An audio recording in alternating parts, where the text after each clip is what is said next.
Friends, returning back to my masters degree college second blog. So ಬನ್ನಿ ಮಾತಾಡೋಣ. So ನಾನಿವಾಗ ಹಾಸ್ಪಿಟಲಲ್ಲಿ ಕನ್ಸಲ್ಟೇಷನ್ಗೋಸ್ಕರ ವೆಯ್ಟ್ ಮಾಡ್ತಾ ಇದ್ದೀನಿ. ಸೊ ನಾನು ಓವರಾಲ್ ಸುತ್ತ ಏನೇನು ಸೀನ್ಸ್ ನಡೀತಾ ಇದೆ ಅದೆಲ್ಲ ವ್ಲಾಗ್ನ ಕ್ಯಾಪ್ಚರ್ ಮಾಡ್ತಾ ಇದ್ದೀನಿ. ಸೊ ಅಲ್ಲಿ ಇಂಟರ್ನ್ಶಿಪ್ ನಡೀತಾ ಇದೆ. ಸೊ ಟ್ರೈನಿ ಡಾಕ್ಟರ್ಸ್ಗೆ ಇದು ಒ ಪಿ ಡಿಸ್ನ ಬಿಟ್ಟಿದ್ದಾರೆ. ಸೊ ಒ ಪಿ ಡಿಸ್ನ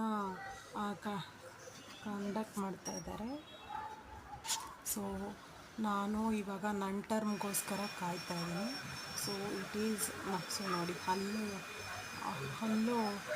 ಪ್ರಾಬ್ಲಮ್ಗೆ ಡಾಕ್ಟರ್ಗೋಸ್ಕರ ವೆಯ್ಟ್ ಮಾಡ್ತಾ ಇದ್ದೀನಿ. ಸೊ ನಾನು ಕನ್ಸಲ್ಟೇಷನ್ಗೋಸ್ಕರ ಕೊಡಿಸಿದ್ದೀನಿ. ಸೊ ಇದು ಬಂದು ಕ್ಯಾಂಟೀನ್ ಬ್ಲಾಗು.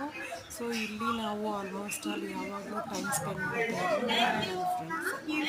ಸೊ ಅದನ್ನು ಮೆಮೊರೀಸ್ನ ನಾನು ರೀಕೌನ್ಸಿಲ್ ಮಾಡ್ತಾ ನನಗೆ ಖುಷಿಯಾಗಿ ಸೊ ನೋಡಿ ಮೆಮೊರೀಸ್ ಓಪನ್ ಆಗ್ತಾ ಇತ್ತು ಮೈಂಡಲ್ಲಿ. ಸೊ ಎಷ್ಟು 10 ಇಯರ್ಸ್ ಆದರೂ ಎವರ್ಗ್ರೀನ್ ಮೆಮೊರೀಸ್ ಅಂತಲೇ ಹೇಳ್ಬೋದು. ಸೊ ನಾನು ಐಸ್ ಕ್ರೀಮ್ಸ್ ಎಲ್ಲ ಪರ್ಚೇಸ್ ಮಾಡಿ ತಿಂತಾ ಇದ್ದೆ. So overwhelmed with happiness and very fun moments of my previous college memories. So ಇದು ಕನ್ಸಲ್ಟೇಷನ್ಗೋಸ್ಕರ ವೆಯ್ಟ್ ಮಾಡ್ತಾ ಇದ್ದಿದ್ದು. So almost all treatment complete ಆಗಿ ರಿಟರ್ನ್ ಆಗ್ತಾ ಇದೆ. ಸೊ ನನ್ನ ಕಾಲೇಜ್ ಪ್ರಿಮೈಸಸ್ ಒಳಗಡೆ ಎಂಟರ್ ಆಗೋಕ್ಕಾಗದೇ ಇದ್ದರು.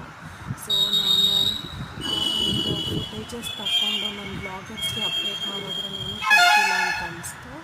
ಸೊ ಅಪ್ಡೇಟ್ ಮಾಡೋಣ ಅಂತ ಅಂದ್ಬಿಟ್ಟು ಕ್ಯಾಪ್ಚರ್ ಮಾಡ್ತಾಯಿದ್ದೆ. ನನಗೆ ತುಂಬ ಹ್ಯಾಪಿ ಆಗಿದೆ. ಇದಾಗಿತ್ತು ನನ್ನ college blog. Thank you friends.